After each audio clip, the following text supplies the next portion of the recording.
అందరికీ నమస్కారం. శివుడు నరికిన వినాయకుని తల ఎక్కడ ఉందో తెలుసుకుందాం. గణేశుడు తలను శివుడు ఉంచిన గుహ ఉత్తరాఖండ్లోని పితోరగూర్లో ఉంది. ఈ గుహను పాతాళ భువనేశ్వర్ అని ప్రత్యేకంగా పిలుస్తారు. ఈ రక్షిత గుహ పర్వతం లోపల దాదాపు 90 అడుగుల ఎత్తులో ఉంది. ఈ గుహలోని గణేశుడి విగ్రహాన్ని ఆది గణేష్ అని పిలుస్తారు.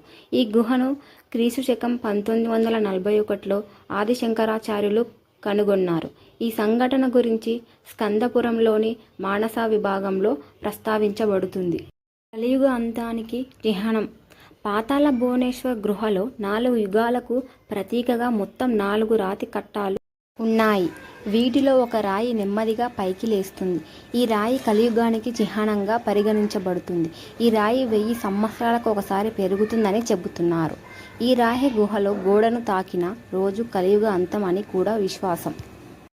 అయితే ఈ పాతాళ భువనేశ్వర గుహ గురించి చాలామందికి తెలీదు. ఈ రహస్య గుహలో వినాయకుడు తల మాత్రమే కాదు, శివునితో సహా సకల దేవతలు నివసిస్తున్నారని నమ్మకం.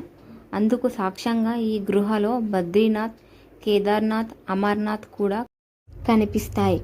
బద్రీనాథ్లో యమకుబేరుడు, వరుణుడు, లక్ష్మి, గరుత్మంతుడు, గణేశుడు వంటి రాతి శిల్పాలు ఉన్నాయి.